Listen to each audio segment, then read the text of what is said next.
we explore our true reality outside the supposed limits of our bodies, we can experience delightful levels of love, connection, and the true beauties of life.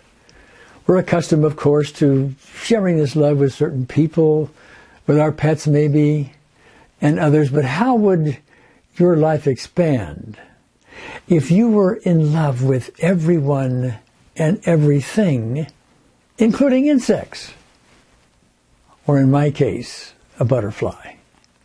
I hope you enjoy my story. This morning I was reminded of this beautiful story. It really has to do with connection. Connection with a butterfly, believe it or not. Okay.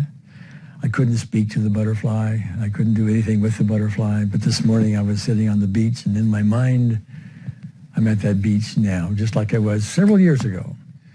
I'd been out running up and down this beach, and I noticed there was a flock, I guess you call it a flock, of monarch butterflies.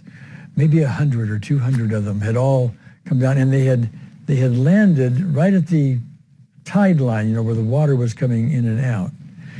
And I looked like they were beautiful because they would open their wings and they were all sitting there and doing this, and it was just quite a sight to behold. And then the water came in, and most of the butterflies flew away, except for one got caught in the water. And the water went over it, and its wings got wet and in a way sort of stuck together like this, okay? And I happened to notice that, and I was done with my run, and I went over there, and the tide went out, and there was the butterfly laying there sort of helpless on the sand. And so I picked it up, by its wings like that, being very careful. And I put it in my hand, and I went maybe 30 or 40 feet up on the beach, beyond where the tide was coming in, and there was the butterfly sitting in my hand, and I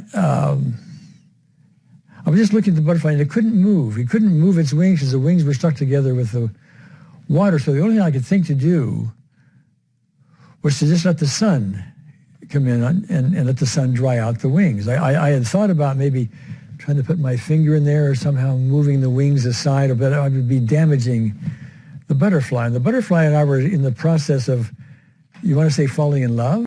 The butterfly was trusting me. I was trusting the sun. I was trusting that it wasn't afraid of me. I didn't know how to communicate, but we were communicating anyway, the butterfly and I.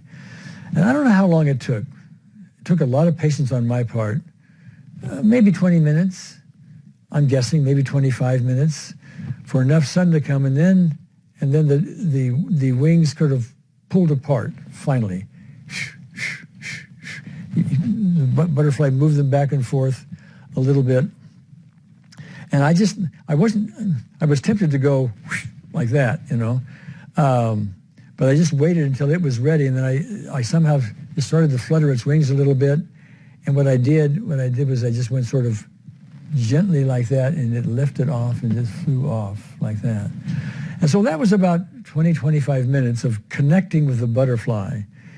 And it was done at a level that was deeper than you could tend to do with most humans, because most humans have some kind of a wall up, if you will, some kind of resistance to this kind of love. But the butterfly didn't, and neither did I at the moment. So there we were, in love with the butterfly, and that stayed with me for, God, how many, 20 years, 25 years, something like that. I still remember it to this day.